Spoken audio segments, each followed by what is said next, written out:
Hi everyone, welcome back. In the last video we looked a little bit at our API, our Pokemon API that we're going to be using from our REST service that we're going to be hitting as the backend API to our front-end web page with a button that we've written in JavaScript that we are going to be then getting this data into our web page. So today we're going to start by doing that. We're going to start doing that by first looking at jQuery. jQuery is a library. It's called jQuery and space tutorial. So we're looking for a jQuery tutorial, and this is what you call a library. This is a JavaScript library. There's libraries for every language, and a library is basically a list of functions that you have access to that will help you do cool things. One of the problems with code is the complexity of doing something simple, and so we want to often use libraries to make our lives much easier, so we're not having to deal with bits and bytes all the time, or low-level implementations of things. We can do something simple. We can do something that's because there's libraries have been built to help us to do many different things in code. So this library helps us make a call to a backend API. There's many libraries that can also do that, but this is the one we're going to do. So let's go here, and we are going to go down the side. So on mine, I have this. It looks like this. If I minimize this, we shrink it down small enough, eventually this looks like just a hamburger menu inside. And then so yours might have, this is called a hamburger because the three lines look to some people like a hamburger. And you click on this and you'd still have the same thing. So I'm going to make this expand a little more, so because I don't need it to be that narrow. But and I'm going to scroll down to where it says jQuery Ajax. Ajax is basically an acronym that basically is about making calls to REST APIs. So we are going to start with what's called a GET. A GET call is looks like this, but actually before we do this, we're going to first go to Get Started, because we first have to install jQuery into our code. So if we click on jQuery Get Started, if we go down here to jQuery CDN, it has this header tag, and it is head tag, and we have the script there. So if you will look at if you go up here to Explorer and look at your index.html, you'll see that we already have a head tag here. So we don't want to copy the head tag because we already have that. What we do want to copy is the script tag. So let's go ahead and copy this, and just as is. It's just that simple. We just grab this guy, and oh, it's already in here. So just pretend that wasn't there. so paste this in here, and this just goes right in there just like that. So now if we save this, that is now added jQuery to our code base. Now in JavaScript, we can actually reference functions from jQuery. And the function that we want to reference to start with is going to be, I'm just going to put it underneath here, is going to be the get method. So let's go back to our jQuery tutorial. We scroll down and look at this Ajax to jQuery get post. And then here we have this get versus post. This is great information here if you want to read this. It's very helpful. It basically talks about how the difference between a get and a post. Get is just requesting data. Post is submitting or sending data. And we're only going to be dealing with a get in this project because it's much easier than, because our web page, because the backend, the Pokemon API doesn't let you send data to it. You wouldn't be able to send data to it unless you're like paying for a resource. You have to pay for some backend APIs to use them, or if you build your own backend API, which is more common. So we are going to because this they call this endpoint, they call it, slash Pokemon is a get endpoint. And so when we use a get, we have to match the get based on the type of endpoint it is. If this was not a get endpoint, I wouldn't be able to see it in a browser. There's another application called Postman that allows you to make get and post requests. That's very useful for this type of thing. Right now, we're not going to go down that path. We're going to look at jQuery and we're going to get this get. So let's go to our code base and we're going to just paste this in just like this. Now, this takes in 2 arguments. The method is .get. It's being called on this dollar symbol, which is a representation of jQuery. For some reason, they decided that they want to reference their code base with a $sign. And then we're calling so this is actually representing an object. And we're calling .get, which is a method on that object or a class. And so we have 2 parameters, a URL and a callback. So for the URL, we want to do the Pokemon URL. So let's go ahead and type const URL. I don't have a reason for that to be all caps or even caps at all, because that's usually what you do for a constant, where like a global public static constant, but I don't have any reason to do that right now. This is just a lowercase URL. So now let's go ahead and go into our other one here and copy this out of here. So we want this to look just like this, so we can copy this, and we'll go back to our Visual Studio, and we will type quotes, single quotes, and then paste this in, because a URL has to be a string. Put a semicolon at the end. So now the URL is valid, but this is just a word callback. So what we want to put here is a function. So a callback is a function that you pass in that this method itself calls. So this is a what they call a lambda. This is shorthand, which basically stands for, if you look at this, if you hover over, see this says it's a function void. So like this function, it says function on press, and it has parameter you pass in. What this one has a function, and it has a an on press. So let's go ahead and go back to our jQuery tutorial and see how you're supposed to use this. So if you look at this function, and we can maybe do it this way because it's probably easier to understand, but we want to say function, now this looks a little bit like the other function. So what we do is that we pass, so it has his 2 parameters, as data, and the second parameter is status. Status means whether there's different statuses you get back whenever you make a call to a backend API. There's a status of 200, which is the most common, which means success.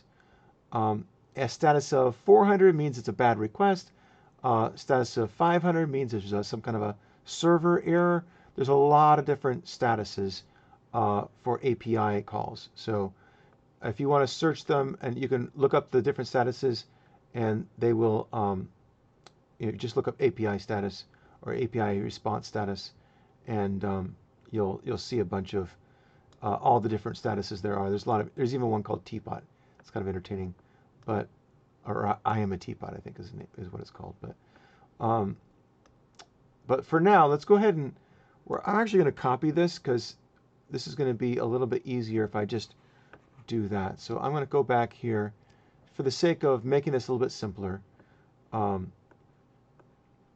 Here, instead of using this, because this is a little bit hard to look at, this is the shorthand for a function, but this is the longhand for a function. So if I end a closing curly bracket, so now this function looks a lot like this function right here. The function, but the thing is that this doesn't have the name on it, because this is what they call an anonymous function. So we're just going to be saying, we're going to be passing this anonymous function into here in order to get the, because it's a callback, and this takes basically a lambda that is a callback function that this method is going to call. So inside of here, so we have this function data status. So we want to say if,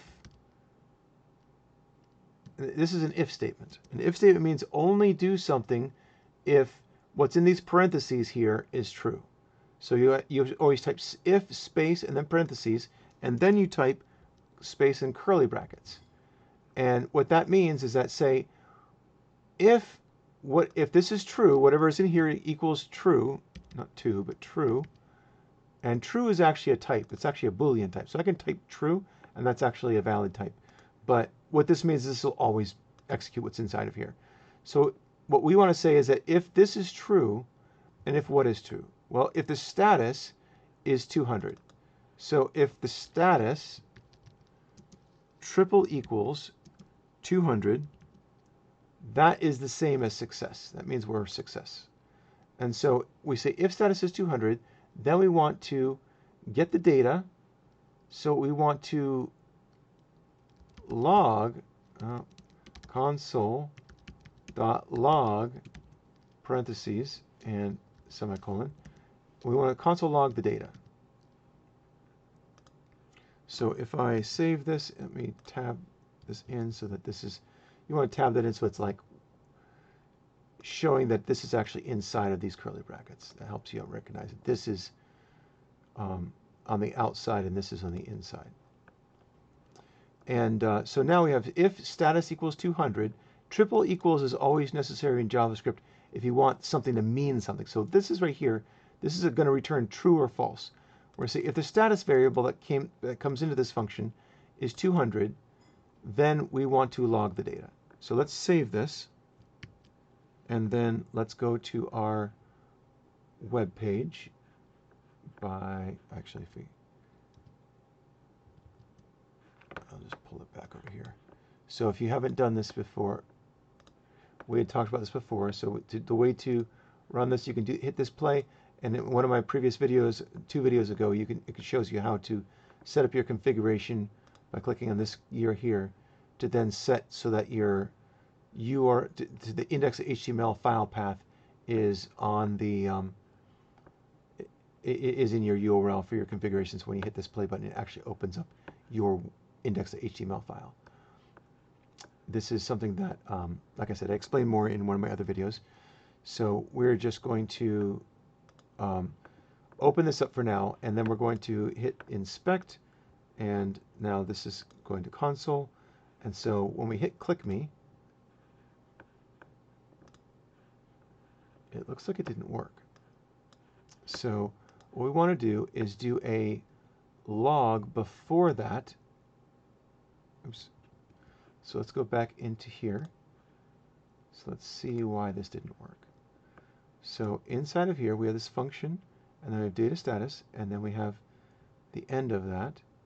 Now our alert worked, so I think that we actually got here. So if we do console.log, we have, let's go ahead and log status just to see what it looks like. And then we will actually put a string in here that says, put a comma.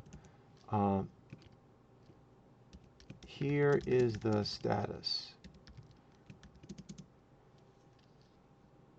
All right, so, or this is the status. It doesn't matter. It's a log. I'm going to delete it. So if I hit save, and then I go, oh, you know what I didn't do? I just realized I didn't refresh my web page. So if I refresh this, now if I hit click me, okay, so this looks like this is the status. It actually is the word success. So instead of 200, we want to put the word success here. So if a status equals success, then we want to do this. So this is kind of how you debug things whenever you have an issue that you're not sure what's going on in your code. So now we want to say if status equals success, and this is going to be probably a string success. Now, if we hit save and we go back to our web page and refresh this, I'm going to click this again. Okay, and there we go. Now we've got our data coming back. And there we can click on this, and it's kind of like we did with our other page that we had done. So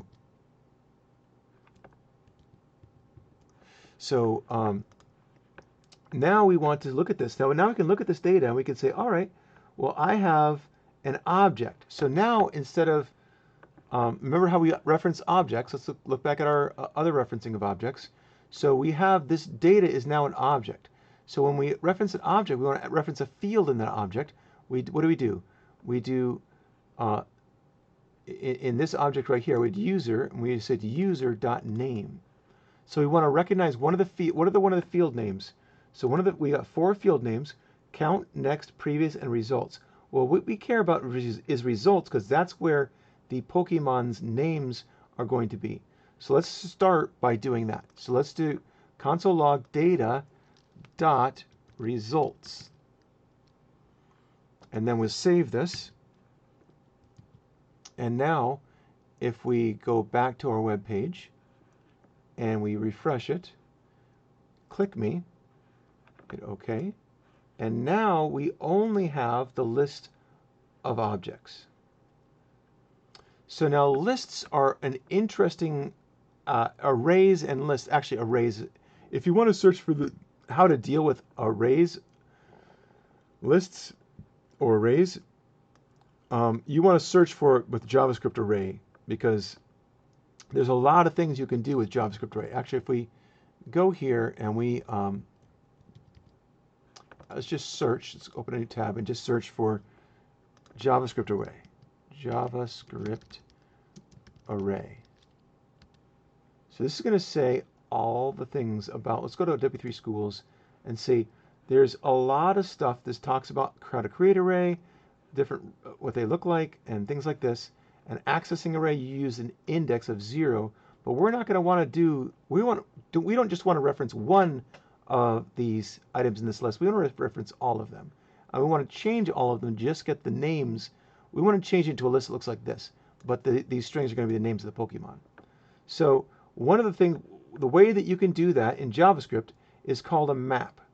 So if I search for, if I go back for here and I say JavaScript array map, so this is going to give you the map method for how to change what a list of arrays is displaying. So it is taking some time for it to load, but what it takes is another lambda, and this lambda we're not going to use the function keyword for it. We're going to actually use the lambda function. You know what? I'm just going to tell you how to do it, because apparently that's not wanting to load. So I'm going to now say we don't want to just do this. We want to do, so this is results is a list, right? We're seeing this in our web page right here. Oh, it did show up. So okay, so we're saying here that we do we call it, so this is just a map called numbers, and it has just these numbers in it, right? And so you call .map on that array, and you pass in a function pointer is actually. So you can pass in a function pointer. In fact, let's do this because it'll be a little bit easier to look at, easier to understand what this is. So we'll just, but what we want to see is that this, right now we're looking at a list, and if you look at this, this says there's 20 items in that list. The first item is the zeros. This is the 0 index, the first, and all the way down to 19, because there's only, there's 20 of them, including 0. So, because this is a 0 index, and as all arrays are in JavaScript. So when we look at data.results, that's what we're getting. So let's do a .map on this. Oops. Z results, right arrow, so I don't have that highlighted. .map, and then inside of this, we're going to create a function called change names, or yeah, change names. All right, and this is just a pointer reference. Usually whenever you call a function, you have and we're actually going to pass we're going to create this outside of this, because it doesn't need to be inside of there, I don't think. Function change names. Oops, that's not change. Change names. So we're going to change them to, or show names maybe. I don't know, I'm having a hard time figuring out a name for this. So show names, and basically what we want to do is we want to use this to show the names. We're actually using this to transform the names, but we're say show names for now. So we'll say we're going to have to give this a name. So this is going to be, so we look at this, we say, all right, so this right here, this object that has a name of and a URL, we're going to call that a Pokemon object. So we're going to say Pokemon, and then we're going to say, all right, so inside of this, and now this is a function. So now notice how this looks just like this, and that has a function keyword, has the name, has a parameter, and it has curly brackets that show the beginning and end of what happens when you call the function.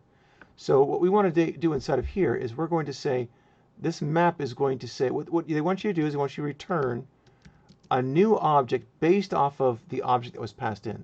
So all we want to do here is just do Pokemon.name. So Pokemon is, if you look at this, is the object. So if you go back here, so we have a field called name in each of these, right? So if you look at this, there's in the first item in the list, it has a name and it has a URL. For some reason, it's not showing the curly brackets around that until you minimize it, but that's just weirdness of the console log. But this is basically has a curly brackets because it's an object, has name, Bulbasaur, and URL. This is the URL. So for now, in order to map this, we just want to have a list of names. So what we want to do is we want to say just return Pokemon.name. So now if I save this, this console log is going to, and this whole data.results.map now returns the list of names. Whereas data results return a list of objects. When we call it .map, it transforms that that list of objects to a list of just strings because we're just referencing the names. So it's just going to be a list of names. So we're going to save this and we're going to look at this. And we are going to refresh this page and click me and hit OK. And now, as you can see, we have just a list of names. So now let's display this in our, so let's grab this guy. We're going to put this in our displayed text. So I'm going to grab this, I'm going to copy it, and I'm going to paste it right here. Now, one thing you'll notice that the alert gets hit before we see these results being logged out. Now you might ask, why does that happen? Well, the reason for that is because this is a callback, which means that the reason it's a callback because it takes time to get a network call. This is what you call an asynchronous functionality in a method. Asynchronous. So everything in here, this line runs, then this line runs, and then this line runs, this line. That means it's all synchronous. But when you hit this, when you get this function right here, this part of this is asynchronous. And what that means is that we are able to, this happens after this thing runs and this thing runs, then this happens. This doesn't happen when in a list. This happens whenever it's ready, when this actually gets the data back, when this gets a response back.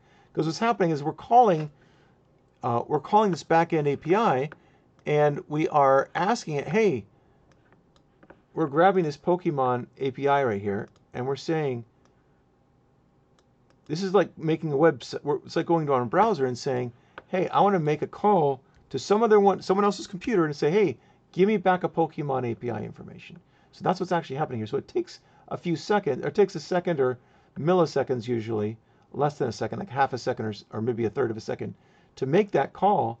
And so that's why this is not happening. This is why this has to happen asynchronously. So you have to wait for that response to come back before we do anything. Otherwise, it just won't. We'll just go all the way through and we won't see it. So all right. So now we want to say, instead of now I'm in control, we don't want to do that anymore. Now we want to say, actually we don't want to do this here at all. We want to put this inside of that function. So if I cut this and I'll move this inside of here, now we want to say, what we want to do is we want to assign this to a variable. So I'm going to copy this, And we say const Pokemon names equals, and we want to paste that in there. And now, since this is a variable, we can just reference Pokemon names here. And so now this, if you do that, if you see this actually, if I comment this out for a moment, if I do command and then /, it will automatically comment a line out. So if I save this, this will still work the same way. What we did is we just took this data.results.map and we put it into a variable called Pokemon names. And so let's go back to here, and we will go back to this guy, and nope, not that one, and not that one. Here, let me close this guy. That's where that went. Let's go back to my other one, this guy. So if I go back and I refresh this, if you see, the alert happens first. When I hit OK, then it makes the network call. But as you can see, the console log still works, even though I'm just referencing the variable here, because it's the same data that's being passed in here. So now we want to take that data and not just put it here, we also want to put it, I'm going to command / to uncomment that. We want to have this shown in our displayed text. So I'm going to type Pokemon names and hit save. And now we want to display that in our text. So as you can see, let's go back, save this. So I hit Command S to save this. We'll go here, refresh this. Now this says this is a paragraph. When I hit click me, and after I hit OK, now it's showing all of these guys here. Well, as you can see, that's kind of an ugly looking list, right? The names are all jammed together. It's hard to tell what's going on. So let's make that a little bit easier for us to understand, to look, a little easier to look at. So let's do in this Pokemon names, let's do a names, and then we're going to do another method called .join. And this join basically takes in a single parameter, and that's the value that you want. What this does is this is also for a list, and you can look this up in with JavaScript array join, and basically takes in a single argument that's what you want to put between each of the items in a list. What it does is it combines them all into a single, in this case, a single string. So if we do this, and now we hit save, and now we go back to our website, we refresh it, and we hit click me. Okay, now you can see I put spaces between each one. But you know what? That's not enough. I want to put a new line. So \n is like hitting enter. This is what you call an ASCII character that means the same thing as hitting enter. So if I type /n, now we can display this and save this, and this will instead of putting a comma, it'll replace the commas with, and actually make this one long string with new lines between each one. So now if you hit refresh, hit click me, okay. Oh, that didn't actually work because it's sorry. In order to do this, that doesn't work because this isn't just a string. This is a paragraph. So in order to really do this, we wouldn't be able to use a .join. But what we can do for now, we can just do an extra space. So we'll make more spaces here, and that will give us enough to be able to clearly see that we have a list of, actually, you know what, I forgot to say, because HTML, it's helping you, it doesn't let you put more than one space between two words. So that's, I guess for now, that's what we'll stick with. Next time we're going to turn how to transform this using a map into a list of actual HTML tags, so that we can then inside of this have a bunch of text tags that will then allow you to do much more interesting things with the data coming back. But this is how you get the data. So thanks for watching, and I hope you followed along with this and that you were able to get to this point. So at this point, we want to go into our terminal and we want to do a commit. So git status. As you can see, I still have index.html and javascript.js. So I have changes there. So if I do git add dot, git commit -m, and then added jQuery and made call to get data from Pokemon API. All right, so I'm going to commit that and git push. All right, so with that, have a good day, and thank you for watching.